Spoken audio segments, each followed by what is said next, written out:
Si l'on met en parallèle les quelques passages de Chroniques 26:15, 1 Corinthiens 1:27, 2 Corinthiens 12:9, Éphésiens 6:10, 3:16 et Colossiens 1:11, il suffit de quelques secondes d'attention pour voir surgir la pensée qui va être au centre de notre sujet, à savoir la grande importance de la faiblesse, la valeur considérable qui s'attache à un état de dépendance consciente.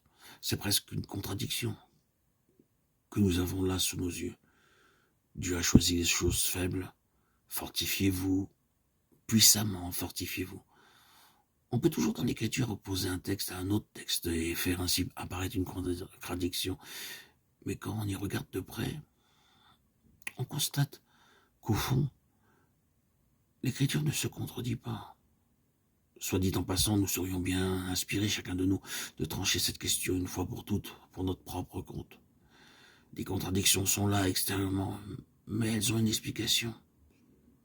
Et c'est en profondeur qu'il faut la chercher. Quand on a trouvé la vraie signification des choses, on s'aperçoit que les textes qui paraissent contradictoires s'accordent en réalité à la perfection. Nous sommes justement ici en présence d'un de ces nombreux paradoxes. Nous pourrions au besoin exprimer les mêmes pensées sous une forme un peu différente qui rendrait l'opposition encore plus tranchée.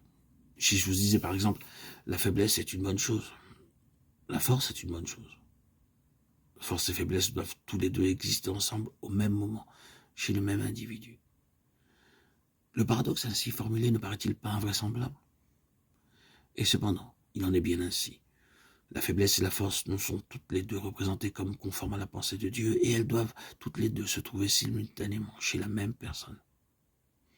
Oui, la faiblesse. Une faiblesse telle qu'on ne peut rien faire. Force et puissance aussi en même temps, puissamment fortifiées, au point de voir s'accomplir de vraies merveilles. Une conscience simultanée, une expérience simultanée, une réalité simultanée, et pas de contradiction. Comment donc cela peut-il se faire? Demanderez-vous, et que faut-il croire? Il nous est arrivé plus d'une fois, parlant de la faiblesse, de sa nécessité, de l'importance d'une certaine forme de dépendance, en soulignant ce qu'il y a de précieux dans ce sentiment qu'on a souvent d'être à la merci de Dieu.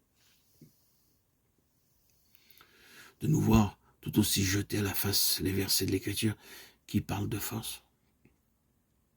On en voulait à nos affirmations, on s'efforçait de démolir nos arguments et de réduire à néant ce que nous cherchons à mettre en lumière, tout simplement parce que les deux choses paraissent inconciliables. C'est triste à dire, mais c'est vrai, il y a des frères et des sœurs dans la foi qui se laissent complètement paralyser mentalement par ces contradictions apparentes de l'Écriture. Voyons donc les choses en face. Si le Seigneur attend vraiment des siens, comme nous le croyons, qui se trouvent en même temps dans deux états différents qui paraissent s'exclure l'un l'autre, reconnaissons qu'il y a là un problème et abordons-le de front. Nous en retirons tous un profit certain.